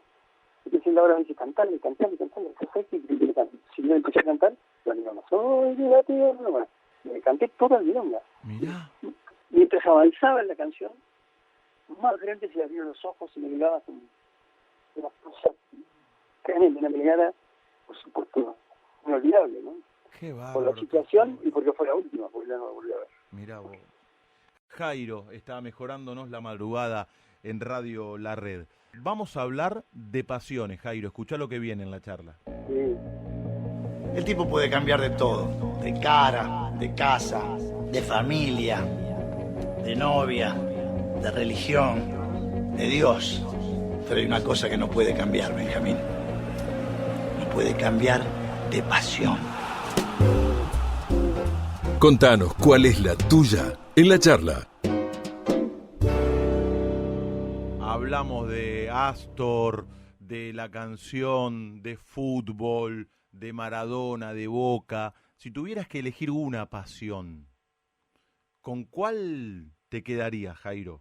Bueno, como aficionado del fútbol, ¿no? Como que soy un Mirá. apasionado, sufro, lo vivo con mucha intensidad, me alegro, grito, me formo, aquí solito en mi casa. Sos de Boca y de Instituto. Claro, yo soy de esos provincianos que tenían en la ciudad, en su propia ciudad, la liga de la ciudad, después la liga cordobesa y después la liga grande, digamos, que era la de Buenos Aires. Claro. En esa época no existía la televisión y todo eso, los partidos por la televisión no existían. Nosotros cuando éramos niños, en las matinés del cine pasaban los noticieros de Argentina, sucesos argentinos, y por ahí te pasaban, viste, las cámaras te enfocaban a los tipos festejando los goles, para pasar un gol. Claro, que llegaban a filmar todo porque filmaban en cine. Entonces, los equipos de fútbol en esa época eran personajes míticos, era una cosa impresionante. Ver un jugador de cerca o cruzarse con él, no sé, era una cosa muy excepcional, ¿no? Increíble, eran personajes legendarios para nosotros. Y yo era hincha en Club de Eje, un club que se llama Central Norte Argentino. En Córdoba, de institutos, de la Liga Cordobesa, ¿no? El Instituto Atlético Central Córdoba. Todos nombres relacionados con el ferrocarril, como te explico, ¿no? Y después en Buenos Aires era de Boca porque todos, mi padre era de Boca, hincha de Boca, esos que escuchaban los partidos por la radio, y yo lo miraba de lejos, no escuchaba los partidos porque estaba jugando a la pelota y lo miraba de lejos y lo veía como venía los brazos como si fuera, como si estuviera viviendo y viendo el partido, ¿no? Yo se contaba eso a la gente de Boca, y hice una exposición de pintura ahí en la Bombonera. Mirá. Y les dejé un cuadro. Me pidieron que si nos podía dejar un cuadro para tenerlo ahí en la biblioteca. Y le dije, sí, yo se lo voy a dejar. Le voy a dejar este cuadro. Y lo elegí porque estaba mi viejo en el cuadro. Estaba mi viejo, unos caballos, en fin. Entonces, le digo, lo voy a dejar para usar porque yo lo he visto a mi viejo, escuchando los partidos por la radio de Boca, y sufriendo y viviendo de una manera extraordinaria los partidos. Y de esta manera, de alguna manera, en cierto modo, va a estar en la Bombonera, ¿no? Qué bueno. Entonces lo dejé ahí en la biblioteca. Qué Mi viejo está en la Bombonera. Qué bueno. un poco, Che, un poco sentimental, yo soy bastante sentimental. qué bueno. Che, me dijeron que jugabas muy bien al fútbol. Bueno, no sé si seguirás jugando, pero que incluso cuando vivías en París, jugabas en los partidos... Los Stars, sí, las estrellas. claro, en los partidos equipo de previos a estrellas. los encuentros del Paris Saint-Germain, que jugabas Varios, sí, sí. Escúchame, ¿es verdad que jugaste con Platini? Con Platini un partido de beneficio, sí, en Marsella. Mirá. Sí, con Platini. Había deportistas y artistas, nos juntamos para hacer un equipo de las estrellas se llamaba, y jugaba, qué sé yo, gente tan dispar como, qué sé yo, Yannick Noah, que era pianista, Claro. cantante ahora, Alberto de Mónaco, Alberto, qué sé yo, Platini, Marius Tresor, que era un defensor impresionante. Claro, hombre de la selección de Francia. Sí, sí. Y vos un 8 de ida y vuelta permanente, ¿no? Sí, un jugador impresionante. Alain Giresse, que era chiquitito, Mirá. es un enorme jugador. Bueno, Alain Giresse, cuando se despidió del fútbol, le hicimos un homenaje muy grande, el diario L'Equipe, que es el diario deportivo más importante de Europa, ¿no? Para mí es el diario más serio, más grande. Y el diario L'Equipe hizo un homenaje enorme en Montecarlo. Entonces, él eligió las cosas que quería, las cosas que le gustaban, y entre otras cosas pidió que yo fuera a cantar.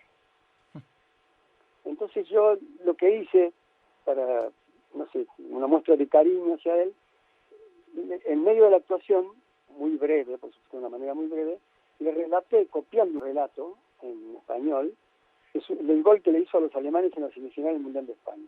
Mira. Y yo lo relaté, le grité gol, y la gente empezó a gritar gol. Fue muy divertido. Estaba muy emocionadísimo. El otro día estaba hablando de Anel Llegas con Carlitos Bianchi, que también me decía, lo estimaba mucho, lo quería mucho, era un gran jugador. Y con Bianchi te hiciste muy amigo, tengo entendido que ellos fueron muy generosos, digo ellos porque hablo de Bianchi y de su mujer Margarita, fueron muy generosos con vos cuando llegaste a París y él ya era una figura, un futbolista reconocido. Sí, estrella, Carlos, sí. Hicieron una gran amistad, ¿no? Sí, muy amigos. Ellos son generosos, no es que fueran generosos conmigo. Son gente muy generosa, son gente muy abierta, extraordinaria, muy buena gente, muy extraordinaria gente. Carlitos Bianchi y su mujer, toda la familia son maravillosos, una gente extraordinaria, yo los quiero muchísimo. Y cuando yo empecé a cantar en Francia, tenía mucho éxito, y no sabía muy bien por qué tenía éxito, era una cosa rara, ¿viste? Porque no hablo el idioma. Entonces recibía la mitad de las cosas en realidad, o analizaba las cosas por la mitad, ¿no? Y ellos me buscaron, me vinieron a ver, porque yo era un argentino que tenía mucho éxito en París, ¿viste? Una cosa rara, una cosa a un nivel muy popular, digamos, ¿no? Cantando para el público francés, y si no cantaba en francés, además, ¿no? Y entonces ahí nos hicimos un amigo. Y me llevaron a conocer el lugar, conocer restaurantes. Si querías comer chucrut, te decían, no, vamos a comer a la estación del Este, creo que era. Hay un restaurante que se llama así. Y entrabas en el restaurante y todos, Carlos, ¿viste? Lo conocían todo. Era impresionante. Y así a todos los lugares, tipo que tienen mucho gusto, les gusta mucho, son muy curiosos, buscan lugares los lugares que les gustan y van, ¿viste? No se quedan con las ganas. Es maravilloso eso. Tiene una actitud siempre, Bianchi y Margarita, es un placer verlos, hablar con ellos, charlar con ellos, es un placer, ¿verdad? Nos vemos con cierta frecuencia. ¿Cómo lo conociste en París a Julio Cortázar? Sé que lo admirabas, que lo leías muchísimo y de repente casi que viviste el sueño del pibe cuando lo conociste, cuando lo viste por primera vez de una manera casi inesperada. Sí, totalmente fortuito, sí. Pero eso fue antes de que yo fuera a cantar a Francia, fíjate vos. Mirá. Soñaba yo con ir a cantar a Francia. Claro, mirá. No tenía ni la intención, ni nada, o sea, ni la posibilidad, nada. Y entonces me invitó a un cumpleaños en París, María Elena Walsh. Y yo no conocía París, no conocíamos París, Teresa y yo. Y nosotros, la ciudad nuestra, en ese momento, por razones, qué sé yo, de música, de, no sé, de generacional y demás, era Londres. Claro. Entonces íbamos mucho a Londres con Teresa. Pero París, que estaba más cerca, fíjate vos, no habíamos ido. Y es una ciudad, turísticamente, una atracción inevitable si vas a Europa. Es un faro, ¿viste? Tenés que ir sí o sí. Entonces, bueno, y María Elena estaba pasando una temporada en Europa, sobre todo en España, en Madrid. Nos vimos con mucha frecuencia, ahí donde compusimos El Valle del Volcán, que fue un éxito muy grande para mí. Y cuando cumplió 40 años María Elena, en París, nos dijo, Teresa, Jairo, vénganse, qué sé yo. Nosotros teníamos 24, 25 años, muy pibes, claro. Y sí, muy pibes. Y yo era un fanático de Cortázar, fanático. Bueno, Borges, Cortázar, eran mis faros, digamos, ¿no? Y entonces, resulta que, bueno, vamos a París. Y dijimos que sí, fuimos, tomamos el tren. Eso tiene Europa también, te vas un tren, te vas a cualquier lado, es maravilloso. Y fuimos ahí, nos fueron a buscar a la estación, fuimos a casa de Pepe Fernández, que es donde estaba parando ella, buscamos un hotel más o menos que estuviera a nuestra altura de bolsillo, me refiero. Pepe, un artista argentino todoterreno. Sí, exactamente, sí, tocaba el piano, fotógrafo, escribía, ¿no? Un tipo brillante, brillante Pepe.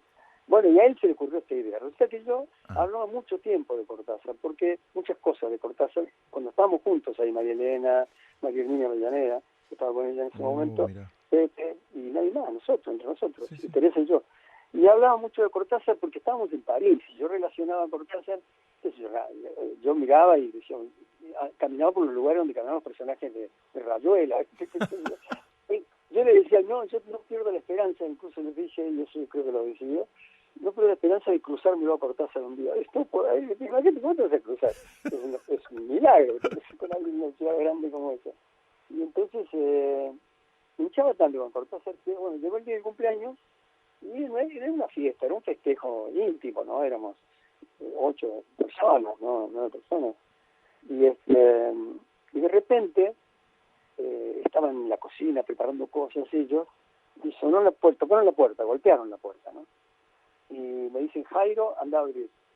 Y yo dije, bueno, sí, yo vi que estaban ocupados y que me dirán por eso que vaya a abrir yo. Y dije, no, lo hicieron a propósito, ellos se quedaron mirando. Yo abrí la puerta, ¿y quién estaba en la puerta? Julio Cortázar. Lo había invitado Pepe. Mirá. El cumpleaños de María Elena, para que pasáramos el cumpleaños con María Elena todos. Y bueno, yo no sé la cara que habré puesto, que Cortázar me preguntó, dice, aquí vive Pepe Fernández. Dice, ¿Esta es la casa de Pepe Fernández? Le digo, sí, pase. Yo no podía creer, yo iba retrocediendo, ¿viste? Aparte era muy alto él, ¿no? Altísimo. Era grandote. Bueno, la imagen que se tiene del alto y con esa cara, los ojos separados, la cara de eterno adolescente, ¿no? Sí. Los ojos azules. Y estos que estaban confabulados, se morían de risa. Hubo que explicarle a Cortázar por qué, porque él no entendía, claro, que estaban muertos de risa, cuál era la situación, ¿no? Qué bárbaro. Le contaron y él se reía. Qué lindo. Estuvo, Cortázar un tipo de una generosidad también maravilloso. Bueno, ese fue uno de los raros días que conocí en París, fíjate vos, después incluso viviendo ahí muchos años, en plena fiesta de esa naturaleza, siendo tan pocos, en la que lo que reinaba ahí era la conversación, es decir, charlar y hablar, contar historias y contarnos cosas. Terminamos contando historias de terror. Y Cortázar maestro, ¿viste? Contando cosas así, ¿viste? El tipo de traductor de la Gana Todo, imagínate. Me imagino. La Aparte estaban Teresa, tu compañera de toda la vida, María Elena Walsh, Pepe Fernández, María Herminia Avellaneda y él, y Cortázar. Otro hombre, no me acuerdo exactamente cómo se llamaba, Ajá. y una mujer italiana. Ah, mira. Qué Nada privilegio. más. Y incluso Cortázar, cuando empezamos a hablar mucho de historia de terror, incluso Cortázar dice, hay un cine, dice en la avenida de la Gran Armada, se llama, el Grand Armée, dice, donde pasan 24 horas películas de terror. Dice, ¿por qué no vamos? Escuché eso. Y era como las 3 de la mañana, ¿viste? Y menos mal que se le ocurrió a Pepe Fernández, que era más organizado que el resto, llamar por teléfono, y efectivamente estaba cerrado el cine. Estaba cerrado por una semana, por una cuestión de trabajo, no sé qué. Y por eso, si no hubiéramos ido. Pero imagínate, es una situación totalmente así irreal para mí, ¿no? Tener a Cortázar ahí al lado. Tenía una canción en esa época que hablaba de Cortázar, incluso decía canté. Y hablamos mucho de boxeo, de cantar el boxeo. Sí, bueno, escribió cuentos antológicos, sí. ¿No? La noche de mantequilla, bueno, Torito. Cuando fuimos ahí hablamos de la pelea de Monzón Mantequilla que iba a ser 20 días después o un mes después. Mirá, claro, coincidió, mirá. Un tiempo después iba a ser la pelea. Y hablamos de mucho y se ve que entendía mucho, que le gustaba mucho. Y sí, el Torito, que es un cuento magistral. Tremendo. Magistral, uno de los cuentos magistrales. Tremendo. Maravilloso relato. Y bueno, vos sabés que pasó una cosa curiosa. Esa noche cuando nos íbamos, ya era muy tarde. Ya tardísimo.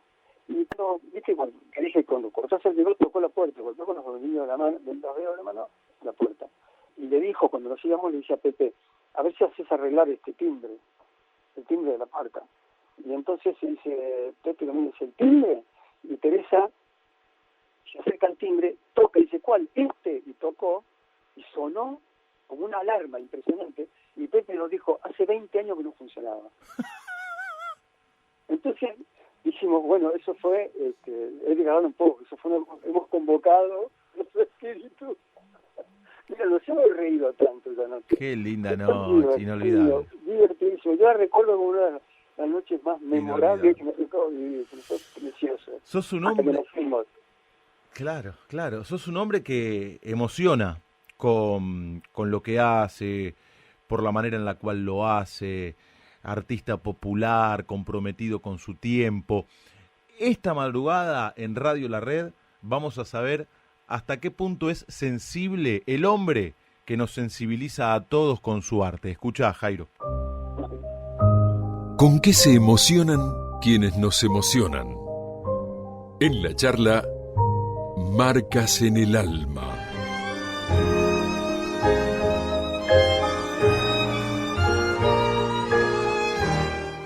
¿Qué te emociona, Jairo? ¿Qué te sensibiliza? Sos un hombre sentimental, lo dijiste hace un rato, por lo tanto me imagino que también sos sensible, te emocionan ciertas cosas. Ustedes, de por sí los artistas, tienen una sensibilidad muy particular. Sí, yo trato de ocultar un poco el sentimentalismo porque, qué sé yo, lo encuentro como casi como un fallo, digamos. Dentro de la personalidad tengo dos cosas que me persiguen. Una cosa es esa y la otra es la timidez. Yo soy muy extremadamente tímido. Y bueno, he ido venciendo toda esa fuerza de tantos años, de hablar públicamente, de cantar y demás. Evidentemente ese tipo de obstáculos los vas venciendo, ¿no? Pero sí, cuando era adolescente y demás era un tipo difícil y complicado, pero yo porque me complicaba yo mismo, la cuestión de personalidad, qué sé yo, ese tipo de cosas son muy difíciles de controlar. Y entonces me emocionan muchas cosas, por supuesto, me emociona las películas. Yo soy los tipos que lloran en el cine, pero lloran tremendo. Me emociona leer de repente estoy leyendo una novela o un libro, no sé, un poemario, pero sobre todo una novela, una obra literaria, y cuando hay una cosa que me gusta muchísimo, voy y se la leo a Teresa, que está, mi mujer está muy enferma, está en su cuarto y demás, y voy y se la leo a ella, y cuando se lo leo me emociona muchísimo y a veces no puedo terminar de leerlo, ¿no? Ese tipo de cosas me emocionan. Me emocionan las obras de arte. Cuando veo una obra de arte, por supuesto hay una cuestión de sensibilidad, pero también de inspiración, algo que surge en ese momento con gran espontaneidad además, ¿no? Y me emociona muchísimo. Cuando vi por primera vez algunos cuadros, yo soy un gran aficionado a la pintura, me gusta mucho la pintura, la historia del arte y demás, y en ese viaje a París que hicimos para el premio María Elena, lo primero que hicimos, la primera mañana en París, nos pasamos toda la mañana hasta la tarde, hasta entrada de la tarde, en el Museo de Impresionistas, que era ese, el Museo de Impresionistas todavía no era el Museo de Orsay, donde están esos cuadros ahora. Claro. Entonces ahí ver los cuadros de Monet, de Degas, de Van Gogh, y toda esa gente, de Maurice Sorel, no, verlos ahí, yo veía los libros, miraba los libros, las ilustraciones, las fotografías, ver ahí, ¿no? Está esa cosa ahí, contemplar eso, es como contemplar algo que te ha sensibilizado tanto en un momento dado de tu vida, viendo la imagen nada más, de verlo ahí, eso, viendo los trazos de los pintores, viéndolo ahí, cosas que no se puede traducir después en una foto, me emociona mucho también, ¿no? Recién decías que tanto Borges como Cortázar fueron o son tus faros literarios. Grabaste un disco con poemas de Jorge Luis Borges. Jairo canta a Borges. Y a partir de ahí lo conociste, sé que fuiste a su casa. ¿Cómo era Borges en la intimidad? Mira, me pasó una cosa extraordinaria, porque cuando conocí a Cortázar, yo por supuesto tenía la gran admiración que tengo por Borges también. Bueno, al poco tiempo de conocer a Cortázar, hice el disco de poemas de Borges. O sea, y a raíz de ese disco lo conocí. Entonces, en poco tiempo conocí a dos de las personas que más admiraba en el mundo. Y qué privilegio, es una cuestión de privilegio, porque se fueron dando las cosas así, se fueron entrecruzando las cosas como para que se llegara a esa circunstancia. Es muy raro. Cuando lo pienso detenidamente me parece raro y me siento privilegiado, por supuesto. Y Borges yo lo conocí en la circunstancia esa del trabajo que había ya hecho la editorial Lago, que tenía esas cosas. La editorial Lago era maravilloso lo que hacían, hacían ediciones extraordinarias de música con tapas de pintores argentinos, era impresionante. Editando un libro que se llama Borges Cantado, y convocaron a 12 compositores argentinos para que le pusieran cada uno una música a un poema, ¿no? De Borges. Y entre los 12 compositores, curiosamente, porque como la rareza también, yo me sentí un intruso, me convocaron a mí. Y yo era muy joven, yo tenía, 24 años, no sé. Y me convocaron, y entre los convocados estaba Astor Piazzolla, ya, estaba Carlos Guastavino, estaba Eladio Blázquez, Alberto Cortés, Cuchi Leguizamón, gente tremenda, Facundo Cabral, Horacio Malvicino, Mederos, no, era tremendo el plantel, ¿viste? Entonces yo me sentía un intruso. y entonces, bueno, le puse una música a un poema de Borges que se llama Buenos Aires, a uno de los poemas dedicados a Buenos Aires, ¿no? Es aquel que dice, los versos finales dicen, no nos une el amor, sino el espanto. Era por eso que lo quiero tanto. Exacto. ¿no? Bueno, le puse música a eso y les mandé la partitura, le mandé un cassette en aquella época grabado por mí y la mandé a la editorial. Y cuando lo recibieron me dijeron que les había gustado mucho y a pocos días recibí otra carta diciendo que les había gustado mucho, que les había gustado mucho cómo cantaba la canción. Y que les había gustado mucho al Campi Borges y a Rómulo Lagos. ¿sabes? Y entonces ahí surgió la idea de, ¿por qué no?, un trabajo de los 11 poemas cantados por mí. Y era una jugada muy rara, muy complicada en ese momento para la compañía discográfica. Yo pensaba que me iba a sacar no me iba así, no, porque no es comercial, ya te plantan la cosa, por lo menos plantaban en esa época que no es comercial, ¿no? Y entonces, no, les encantó la idea. Les gustó mucho la idea, es más, me dieron luz verde para empezar el trabajo cuando quisieran, además, con las condiciones que quisiera, con el productor que yo quisiera, el estudio que quisiera, impresionante. Qué bueno. Entonces, le llamé a Ricardo Miralles, que es el arreglador de la melodía de Batico de Serrat, que en ese momento no estaba trabajando con Serrat, y le expliqué y le dije, mira, tengo el disco que quiero hacer y me gustaría mucho los arreglos de vos. Y ya nos juntamos, le gustó muchísimo porque le gusta muchísimo la música argentina. Ajá. Y ahí algunos compositores argentinos, todos, pero quiero decir, algunos bien, un poco Piazzolla o Guastavino, eran milongas y demás, ¿no? Entonces hizo una producción increíble. Él siempre cuando muestra trabajos de él, siempre muestra ese trabajo como uno de los más valiosos artísticamente que hizo Ricardo Miralles. ¿no? Para mí, nosotros es un orgullo. El resultado final fue increíble. Con mucha paciencia. Y bueno, en el viaje que hice a Buenos Aires lo conocí a Borges, para hablar con él. Y me lo presentaron y a Borges le gustaba mucho la idea. Es raro porque él no era muy melómano, ¿viste? La música, yo creo que de las artes es la que menos le interesaba, ¿no? Mira. Entonces, a él le gustaba la música, los tangos viejos, ¿viste? Los tangos, antes que llegara el tango cantado. Sí. Y, entonces, los que he visto bailar en la vereda, como dice, ¿no? Entonces, recuerdo que me acompañó incluso, fue a un programa de televisión donde se iba a cantar 2 de las canciones que le hice cantar con la guitarra, hablando del proyecto del disco. Sí. Es decir, que eso para mí significó una gran ayuda también, ¿no? Claro, Impulso también para el proyecto. Fue impresionante porque en ese programa yo canté la milonga a la que yo había puesto música, la de Buenos Aires, y la milonga de los Morenos, que es de Julián Plaza. La música preciosa, impresionante. Y entonces es curioso porque yo me senté al lado de Borges para cantar la milonga de los Morenos, al lado de él. La otra no, estaba un poco más alejado. Pero la milonga de los Morenos la canté Y el director de cámaras, hacía primeros planos, hacía el primer plano mío y hacía el primer plano de Borges, primerísimo plano de Borges, sí. Y Borges iba repitiendo la letra. Mirá. Entonces parecía Borges el que cantaba. Claro. Claro, daba la sensación de que era Borges el que cantaba. Es muy impresionante la imagen. Yo no sé qué habrá sido esa imagen. De la otra sí sé que lo pasaron en algunos programas y más la he visto. Pero esa no la he visto más.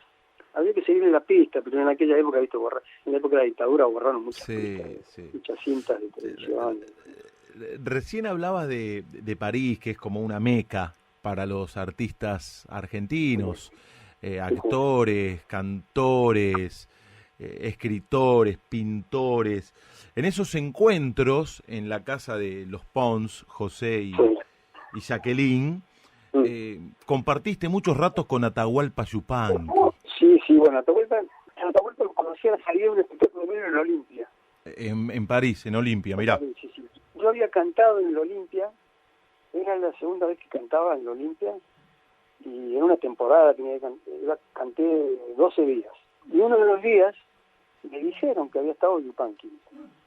Se lo comentó un muchacho que trabajaba en un lugar argentino, no me acuerdo cómo era. Entonces dijo, estuvo Atahualpa Yupanqui. Dice, no, qué impresionante, no me digas. Dice, pero como no, viste, después me explicó él que él no iba a los camarines a saludar y cosas, no esperó a la salida. Mirá vos. A la salida de artistas. Sí. Era al costado del teatro, ¿no? En la Rue Martin. Entonces, estaba él con dos amigos y una pareja, y fuimos a tomar un café, y me explicó de entrada, puso las cosas en claro de entrada. Me dijo que él no es que quise conocerme porque lo que cantaba ni por cómo lo hacía, sino porque era del lugar de donde es. Porque él, Yupanqui estaba muy acerenciado, siempre lo estuvo, con el noroeste, con el norte cordobés. Mira. De hecho, es ahí donde tenía la casa y donde está enterrado su resto, ¿no? En el Cerro Colorado. Entonces yo soy del Club del Eje, que está camino de ahí. Y él me contaba que él pasaba muchas veces por Club del Eje, y pasó muchas veces a caballo, por Media Naranja, por el Brete, esos lugares son chiquitos, y se acordaba de nombres, de lugares de los que yo me acordaba también, ¿no?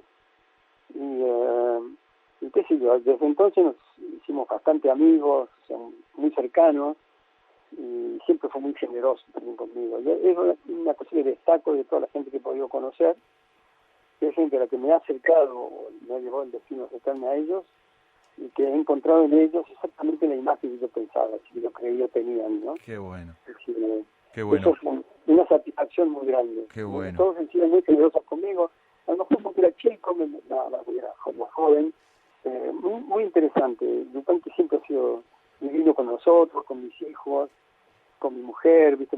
Le gustaba mucho el tenis a Yupanqui. Mirá. Y a veces, sí, y a veces cuando jugaban el torneo de Roland Garros, él iba a casa de algún partido. Mirá. Y le gustaba ver el tenis y no entendía aparte. Sí.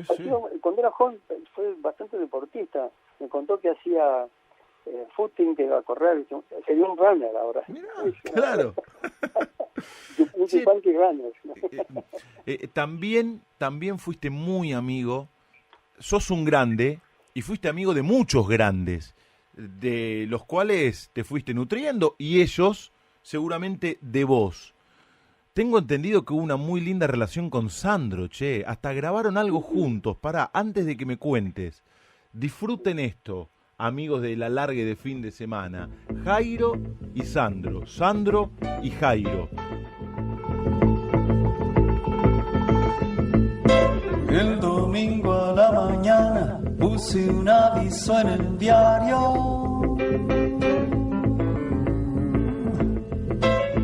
Compro coche en buen estado, abstenerse intermediario. Me ofrecieron un Citroën con las puertas astilladas y un Falcón despatentado, propiedad de la pesada.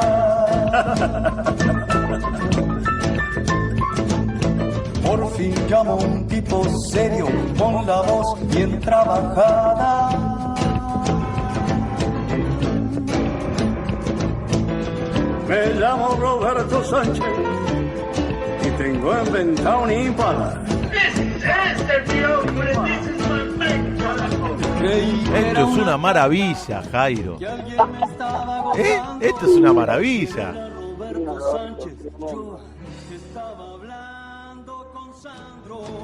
Qué bárbaro, porque no se ha escuchado tanto esto. Que tiene mucho éxito con la gente, pero ¿viste? Muestra esta canción ese lado que tenía Sandro, que es un tipo súper profesional, y todo lo que hacía, ¿viste? Muy minucioso su trabajo, cuidadoso, claro que hacía, tremendo, ¿no? Mira. Siempre alerta, siempre espabilado, tremendo, muy rápido, una experiencia descomunal. Sin embargo, esta canción es una canción casi caricaturesca, es decir, claro. Alejandro, que tiene un coche que tiene los asientos con piel de leopardo, esa cosa desmesurada, ¿viste? Me encantó. Me gustó la idea, me encantó, y yo creo que fue la última grabación que hice, porque pasó mucho tiempo después de la grabación, pero después de esa grabación no volvió a grabar. Mirá, y sos uno de los pocos privilegiados que tuvo acceso a la intimidad de Sandro, porque sé que hubo una relación amistosa entre ustedes, de compartir momentos, de cenar, de recordar momentos. Él era un hombre, tengo entendido, que guardaba muchas cosas, fotos, revistas de distintas épocas, de diferentes momentos. Sí, era un arsenal de cosas. Nos reíamos mucho porque nosotros empezamos juntos en la escuela musical, el mismo año. Él eran Los de Fuego, la segunda formación de Los de Fuego. Evidentemente se acordaba de esa época, las fotografías que tenía cantidad de fotos, fotografías que no son publicables, son tremendas, y algunas cantidades muy pícaros, un tipo pícaro. Me encantaba eso, ese lado. Yo tenía un grupo de amigos a los que le eran muy fieles y demás, a ver, se juntaban y hablaban y demás, y las encontrábamos. Nosotros, conmigo tenía una cosa con toda la familia, era con mis hijos, con mi mujer también, con de amistad, muy fuerte. No sé cómo empezó la cosa, que no sabíamos, no tenía mucha noticia, sí, Sandra, un gran niño argentino, lo de verdad, pero no conocía tanto, digamos, si es española. Conocía más, por ejemplo, a Leonardo Fabio, que había ido a cantar en más España. Y entonces Sandro un día llamó por teléfono acá, ¿sí? Era muy común que un amigo llamaba por teléfono, tenía horas el teléfono, pero bueno, en ese momento llamó por teléfono, le atendió el teléfono a Teresa, le preguntó, y dijo, buenas tardes, ¿está la voz? Y entonces sí, ya de lujo pensó, y dice, bueno, se refería a algo, me imagino. Y yo, como decía misteriosa, dice, sí, está, dice, ¿de parte de quién? Me dice, y Sandro dice, de la tos. No, un tipo increíble. Qué lindo. Llamaba por teléfono y hablaba con todos los hijos, tenía que hablar con todos, hasta con mi hija Lucía, que tenía, la primera vez tenía, 8 o 9 años, y hablaba con ella. Qué lindo. Y sí, no sabía. Qué bueno. Pero es divino, una persona extraordinaria, muy solo, en esa época estaba muy solo. Qué muy bueno. solo. Qué bueno. Pero divino, ¿viste? Ese tipo que te van a ver, que te escuchan. Sí, bueno, sí. se te habla mucho de Pepe Trello, ¿no? Es tremendo también. Claro. Porcheto. Sí, Porcheto, claro. Claro. Porcheto en los últimos años era una cosa como un hermanito, Porcheto, para él, lo quería muchísimo. Lo quería mucho. Vivías en París y volviste para cerrar el acto de campaña de Raúl Alfonsín. Año 1983. Siempre te declaraste como radical de Alfonsín. Yo relato fútbol, ¿viste? Entonces tengo márgenes para hablar de determinadas cosas que tienen que ver con la política, que si fuera politólogo no podría hacerlo. Relato fútbol, conduzco este programa, y yo siempre digo, ¿viste? Yo soy radical, pero soy radical como Jairo, de Alem, Irigoyen, Amadeo Sabatini, Ilia, Moisés Levenson, Raúl Alfonsín.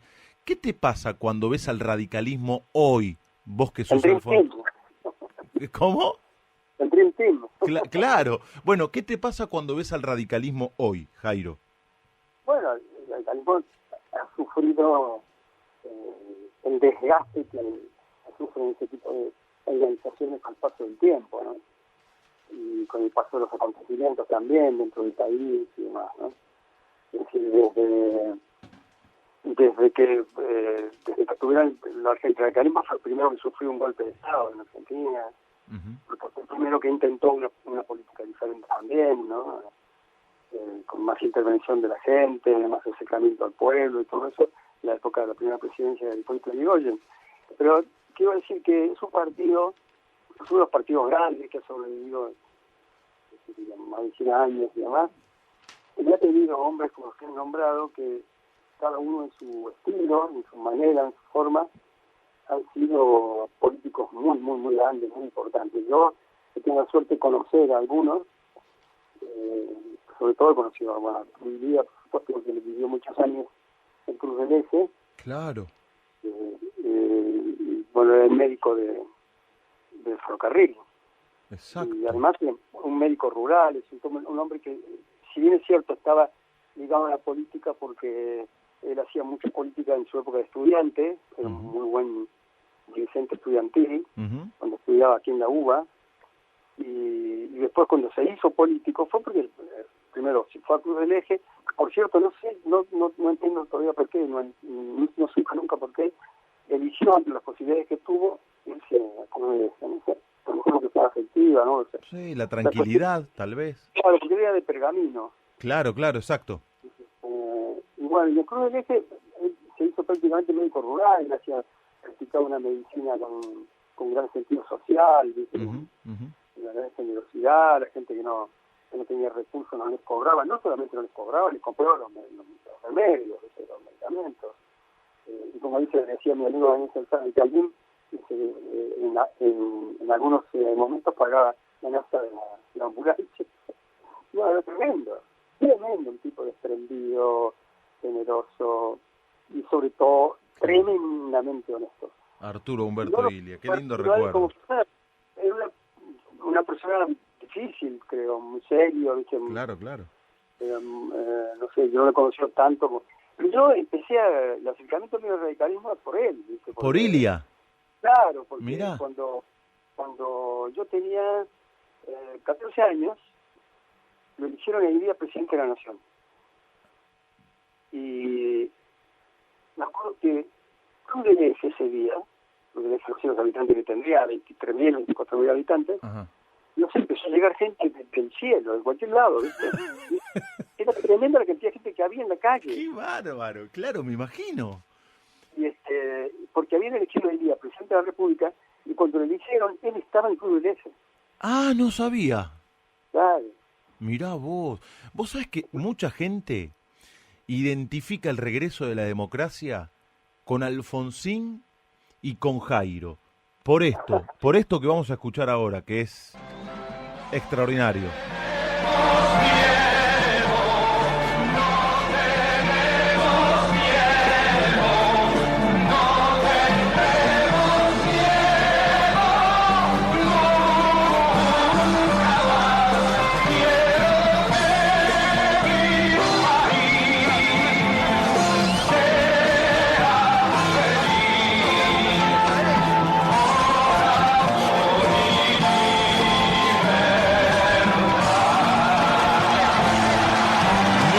Julio, 9 de julio, una multitud impactante, cierre de campaña de Raúl Alfonsín, previo a las elecciones de octubre de 1983, y esa canción, Jairo, que cantaste, que fue un himno que se entonaba en los 60 en los Estados Unidos por aquellos que peleaban por los derechos civiles.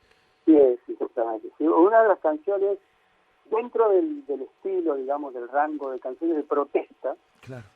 Esta es una de las más notables, digamos, en Estados Unidos. Está rankeada, digamos, por decirlo de alguna manera, como una de las más notables. La cantaba John Baez. Y la cantaron muchísimo, claro. Y la cantaban sobre todo en las reuniones que lideraba Martin Luther King. Claro. ¿Cuántas personas fueron ese día a la 9 de julio? El 9 de julio dicen, mira, los organizadores, que por supuesto no esperaban esa concurrencia ni en broma, decían que había habido 1.300.000 personas. Después un diario, no era muy radical, digamos, dijo que había habido 1.000.000 o 900.000, 950.000. O sea que yo creo que hubo 1.100.000, 1.200.000. ¡Qué locura! ¿Fue la vez que cantaste para más gente? Sí, claro. No, bueno, pero digo, a ver, ¿alguna vez te temblaron las gambas? Vos cantaste en el Teatro Olimpia en París, en el Bataclan, en el Colón, en la 9 de julio para más de 1.000.000 de personas. ¿Hubo algún momento en el cual te temblaron las gambas, che?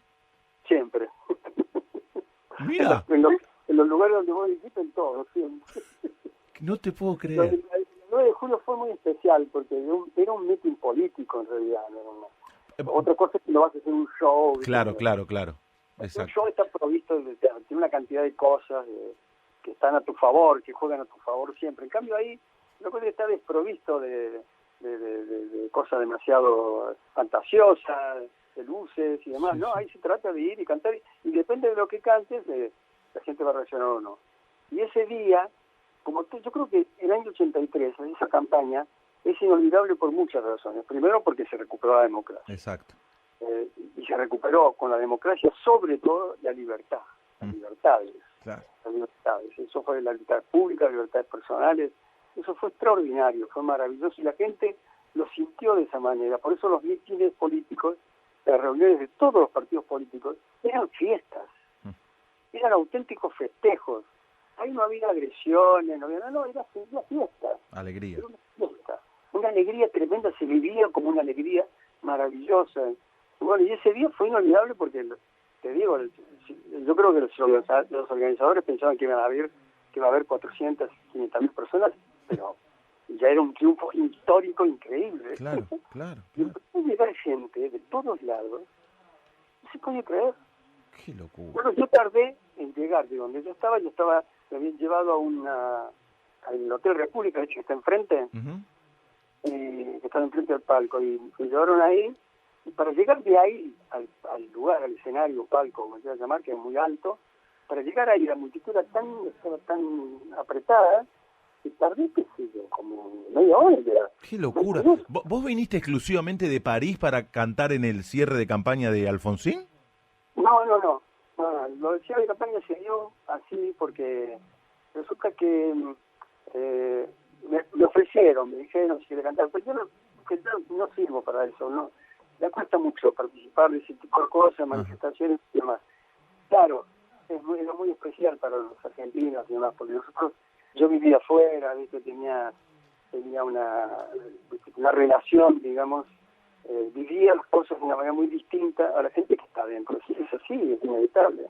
Claro. Y yo vivía muy cercano a gente que estaba exiliada, vivía cómo se vivía todo eso. Y yo la verdad que estuve como un león enjaulado, y yo me quería venir a vivir in situ, digamos, así. Claro. La vuelta a la democracia acá, estar acá, ¿no? Y bueno, surgió la posibilidad de cantar, porque hicimos un programa que llegué, y el mismo día que llegué, un amigo mío se ocupaba, Víctor Cañalro, se ocupaba de ciertos aspectos de la campaña, y demás, una agencia de publicidad. Y entonces me dice, mira, hay un programa de televisión, van todos los días un candidato, va con su familia, además el presentador era Juan Carlos Maresco. Pinocho. Sí, el programa se llamaba Cordialmente. Claro. Entonces, dice, todos los días va un político distinto, dice, y hoy va Alfonsín, con la familia. Yo lo había conocido a Raúl Alfonsín en París. Había estado con él, lo conocimos con mi mujer, me habló de él, primero que me habló de él, y me habló muy emocionado porque había estado con él el día anterior, fue Antonio Seguí, el pintor. Sí, señor, claro.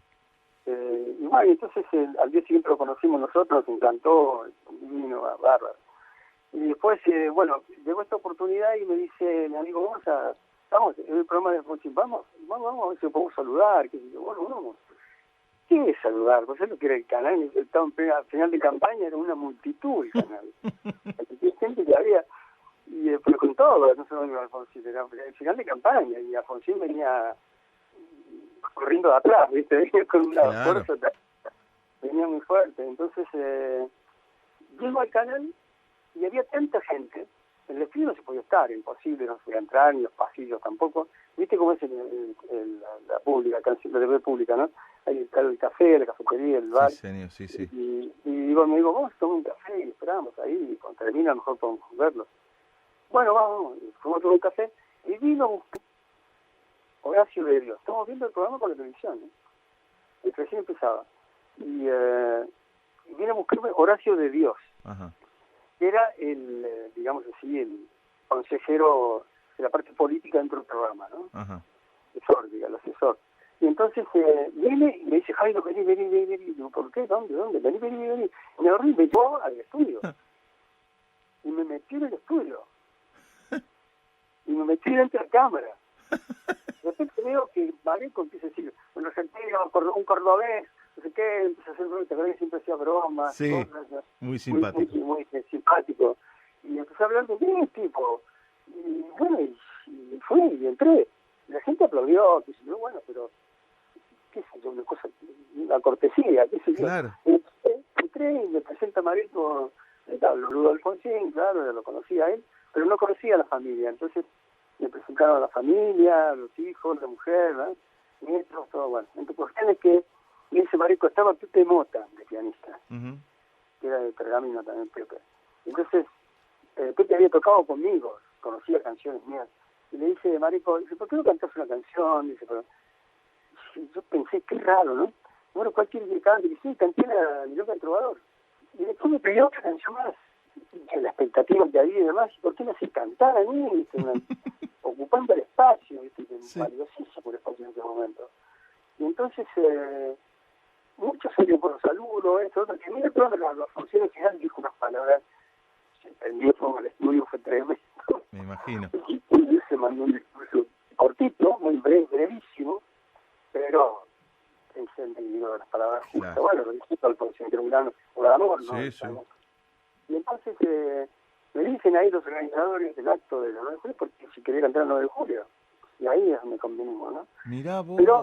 Pero, mirá, lo que te explico es todo eso, es porque muchos años después, por lo menos 5 o 6 años después, Juan Carlos Marico me explicó por un lado, y también otro día me lo explicó, gracias a ellos, es que ese día, ¿por qué hicieron eso? Porque Alfonsín estaba completamente afónico. Ah, Mirá vos, como suena. por eso cantaste tanto. Claro, por eso me hicieron cantar.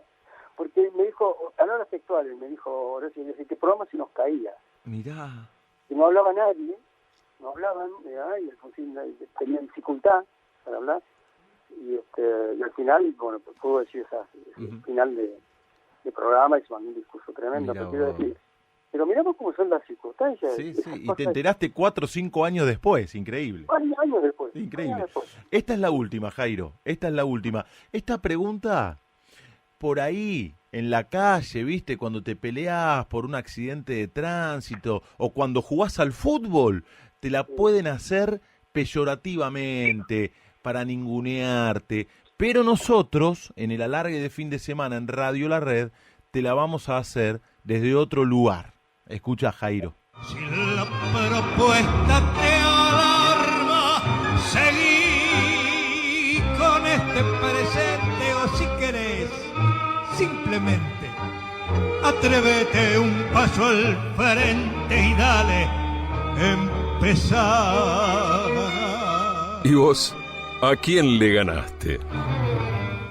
¿A quién le ganó Jairo?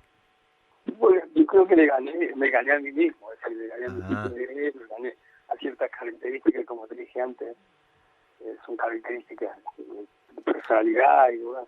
Me gané a eso, ese tipo de cosas y desarrollar una carrera totalmente impensada al principio, porque la verdad es que yo cantaba, como dice, por vocación, como la mayoría de los cantantes, pero sin planificación, digamos, a largo plazo. No, nunca me propuse llegar a ningún lado. Es decir, para mí, cuando yo a cantar a Córdoba ya estaba hecho. Es decir, canté en la televisión de Córdoba, qué maravilla. Me fui a Buenos Aires y también, ya, bueno, tocaba el cielo con las manos. Y después, lo de Europa, y eso es un regalo esperado para mí, que por supuesto supuesto, soy un eterno agradecido a todo eso, pero lo he vivido con mucha intensidad y con mucha responsabilidad también, ¿no? Claro. Es decir, responsabilidad para conmigo mismo, es decir, yo no quería decepcionarme tampoco, porque yo decía, cuando vos tenés mucho éxito en un lugar o en algunos lugares, vos te preguntás por qué y demás, ¿no? Pero en este caso, yo no me hice más preguntas, porque yo veía que se iban abriendo una puerta detrás de otra, y eran demasiadas puertas como para hacerse, eran demasiadas preguntas para contestar. Y dije, no, voy a cumplir al máximo con lo que vaya llegando y qué sé yo. Entonces lo viví casi como el día a día, ¿no? Y lo vivo como el día a día. Me encanta salir a la calle y hablar con la gente, que la gente me cuente. La gente sabe muchas cosas de mí, me recuerda. Mira qué bueno. Y me dicen cosas, me encanta andar ir por una avenida y que un tipo del colectivo, el maestro del colectivo me dice, chao, por Dolores. Qué lindo. Qué lindo, y más allá de lo artístico, qué linda familia que armaste con Teresa, tu compañera de toda la vida. Y aparte con tus hijos tenés todos los temas cubiertos, porque con Iván podés hablar de actuación, de cine, de teatro, con Mario podés hablar de política, con Lucía de arte, porque es historiadora de arte, y con Jaco de música, de lo tuyo, ¿no? Sí. No, aparte son complementarios, se llevan muy bien entre ellos. En realidad, la música, que ha sido un poco el eje de esta familia... Hicieron algo muy lindo en cuarentena, para matizar la cuarentena de la gente. Podría bailar toda la noche contigo, un éxito de hace tanto tiempo que lo cantó la familia Jairo y sus 4 hijos. Sí, fue muy divertido. Incluso tuvo repercusión, como Mario hace política en Francia, tuvo repercusión en un mensaje del intendente de París, ¿viste? De gente que le gustó mucho. Y así que, a veces esas cosas, el eje nuestro es, como te decía, es la música. Es decir, a todos nos gusta la música. Claro. Porque yo me dedico a la música y ya pues, somos los únicos que nos dedicamos a eso profesionalmente, pero además también les gusta y cantan, les gusta cantar. Por ejemplo, Mario nunca ha sido cantante, pero ha aprendido, le gusta, hay cursos para aprender técnica vocal y demás, porque le gusta mucho la ópera. Mirá vos. Lucía canta muy bien, canta chiquitita, pero ella es historiadora del arte. Claro, ¿es verdad que a Mario le pusiste Mario no por vos, sino por Kempes, o lo dijiste en broma cuando lo escuché? No, lo dije en broma. La coincidencia de que nació en el 78. Ah, mirá. Recién lo decías, la gente te quiere, te admira, te respeta, te conoce el mundo, literalmente. Pero para cerrar esta charla, te propongo un juego. Supongamos que desembarca en la Tierra un extraterrestre que no lo conoce a Jairo, y para que lo conozca hay que elegir una canción. ¿Qué canción elegirías? Y con esa canción vamos a cerrar la charla.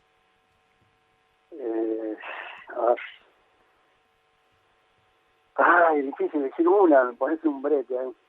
Es ser injusto con otras. Cuando las quiero cantar me voy a olvidar la letra. Por eso dije, a manera de juego. Sé que es difícil, con tantas composiciones, con tanta historia. Es bravo, sí. Bueno, yo le haría escuchar la Milonga del Trovador, ¿está bien? Milonga del Trovador, perfecto, de Piazzolla y Ferrer. Mucho, pues, me siento muy identificada con ella. Muy bien. Y bueno, es parte de tu historia, esa composición de Ferrer. Jairo, te mando un gran abrazo, te agradezco por esta buena predisposición, por la charla, por permitir que te podamos conocer un poco más. Sabés que el pueblo te quiere porque sos de los tipos que les arrancan una sonrisa a los demás. Sos de aquellos que se mejoran para mejorarnos. Y por eso te pongo en la lista de imprescindibles, de tipos que siempre estarán en el imaginario popular porque la gente te ha elegido como ese artista que nos identifica a todos. Te mando un gran abrazo. Gracias, muchísimas gracias. Gracias por las palabras. Te lo agradezco mucho. Te mando un abrazo muy grande y a toda la gente del programa, a toda la gente de la red. Y nada, muchísimas gracias. Un placer, de verdad, la charla. Un placer. Jairo nos mejoró la madrugada, nos mejora la vida con su arte. Pasó por el alargue de fin de semana en Radio La Red. Soy peregrino y a mi nostalgia le canto así en la oreja del corazón. Vamos a la distancia, sí, que soy el trovador. Si la distancia llama, yo jamás veré ponerse el sol. Vamos a la distancia ya, y si no llego a amor, vos le darás mi alma de argentino y de canto. Mi casa es donde canto porque aprendí a escuchar la voz de Dios que afina en cualquier lugar. Ecos que hay en las plazas y en las cocinas, al borde de una cuna y atrás del mar.